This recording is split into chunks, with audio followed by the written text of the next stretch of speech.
कलकत्ता, जिसे दुनिया कहती थी सिटी ऑफ जॉय, लेकिन एक दिन इसी खुशियों से भरे शहर में कुछ ऐसा हुआ कि सबकी रूह कांप उठी। एक कॉल, एक लीडर और एक दिन जब यही शहर बन गया सिटी ऑफ ब्लड। ये सब कैसे हुआ? कौन था इन सब के पीछे? क्या ये एक साजिश थी?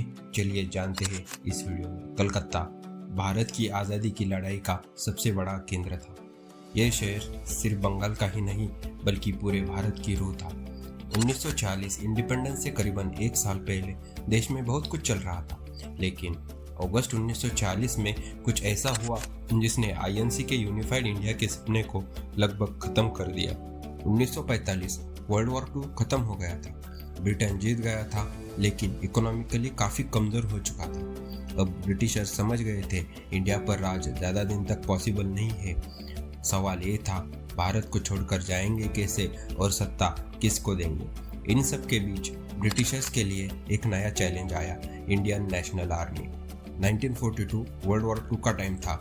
सिंगापुर में ब्रिटिश इंडियन आर्मी के कई सोल्जर्स जापानीज के हाथ आ गए थे। उन्हीं प्रिजनर्स में से एक ऑफिसर कैप्टन मोहन सिंह ने सोचा, अगर हम ब्रिटिशर्स के लिए लड़ सकते हैं तो अपने देश के लिए क्यों नहीं?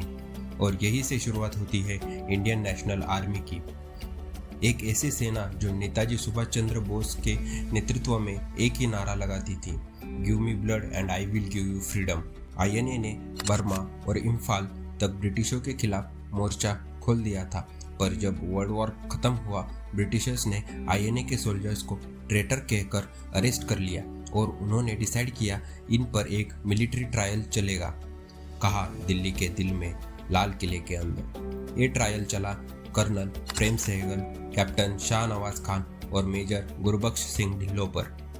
यह ट्रायल ब्रिटिशर्स के लिए सिर्फ एक कोर्ट केस था, लेकिन भारत के लिए ये एक रिवॉल्यूशन बन गया।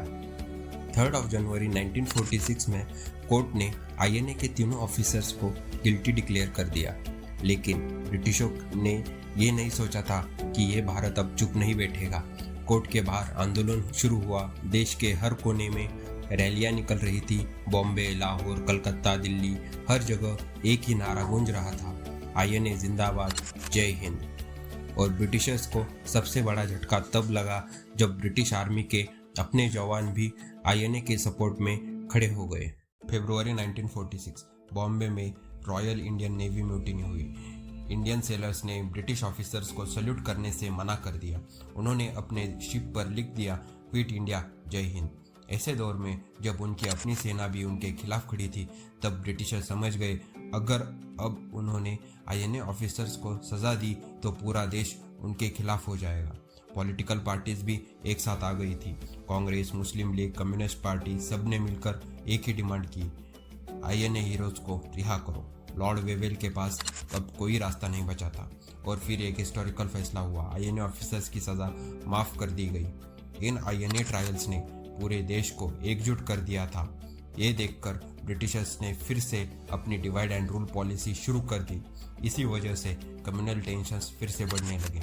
ब्रिटिशर्स पर प्रेशर पड़ रहा था, एक तरफ वर्ल्ड वॉर 2 की वजह से इकोनॉमिक कंडीशन और दूसरी तरफ आईएनए ट्रायल्स। इन सब के बीच ब्रिटेन में सत्ता बदल गई और क्लेमेंट एटली नए प्राइम मिनिस्टर बन गए। उन्हें समझ आया कि अब बिना सेटलमेंट के इंडिया पर राज करना मुश्किल है।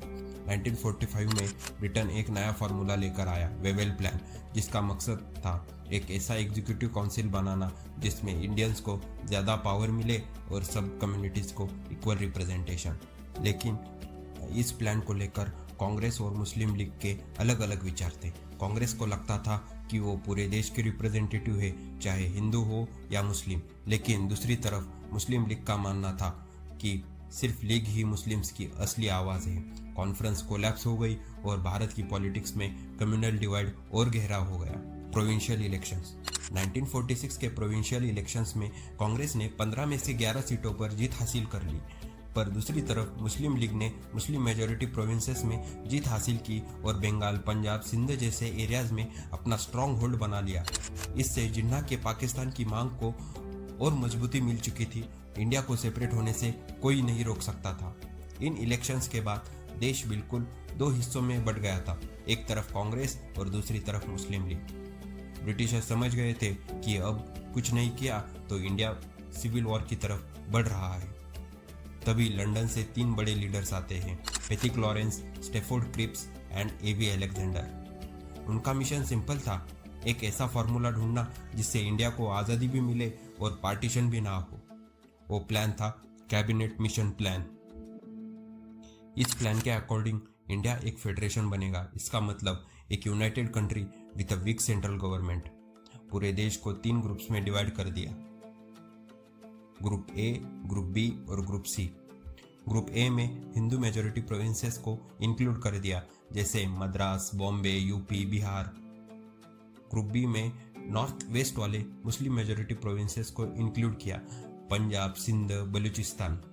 ग्रुप सी में ईस्ट वाले मुस्लिम मेजोरिटी प्रोविंसेस को इंक्लूड किया, बंगाल और आसाम।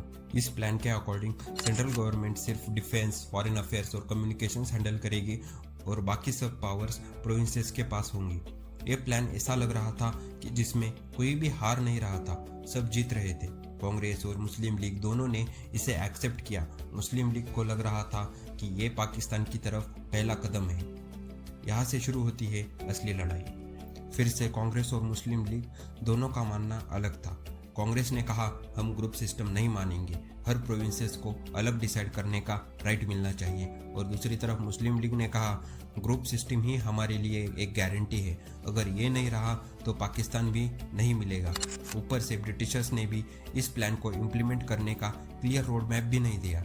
इसका रिजल्ट ये निकला कि आखिर में ये प्लान भी रिजेक्ट हो गया। Interim government. वर्ल्ड वॉर के बाद ब्रिटेन थक चुका था। क्लेमेंट एटली की लेबर गवर्नमेंट ने बोला we must leave India but responsibly. इसलिए उन्होंने डिसाइड किया एक इंटरिम गवर्नमेंट बनाई जाए। इस इंटरिम गवर्नमेंट का गोल सिंपल था, इंडियंस को गवर्नेंस का कंट्रोल दिया जाए, पावर ट्रांसफर का स्मूथ रिहर्सल हो, कांग्रेस और लीग दोनों एक सरकार में मिलकर काम करें। अगस्त 1940 में अनाउंसमेंट हुई, form the interim government. Congress ने तुरंत एक्सेप्ट किया, लेकिन मुस्लिम लीग ने इसे बॉयकॉट कर दिया। जिन्ना ने कहा कांग्रेस एक हिंदू पार्टी है, मुस्लिम्स को रिप्रेजेंट नहीं कर सकती। नेहरू ने जवाब दिया भारत की सरकार बनेगी और हम बनाएंगे। यही मोमेंट था जहां से डायरेक्ट एक्शन का एक बीज बोया गया, डायरेक्ट एक्शन डे। जिन्ना ने 16 अगस्त 1940 को डायरेक्ट एक्शन डे डिक्लेयर कर दिया। इसके अकॉर्डिंग मुस्लिम लीग कलकत्ता और पूरे देश में रैलियां बुलाएंगी और पीसफुल प्रोटेस्ट होगा, लेकिन रियलिटी कुछ और थी। ये कहानी शुरू होती है बंगाल के नए चीफ मिनिस्टर हुसैन शहीद सोहरावर्दी से। 1940 के प्रोविंशियल इलेक्शंस में जब मुस्लिम लीग ने बंगाल में मेजॉरिटी हासिल की, तब सोहरावर्दी वहाँ का सीएम बन गया। इसी का उसने गलत फायदा उठाया और पुलिस को रैलीज में इंटरफेयर ना करने के ऑर्डर्स दे दिए।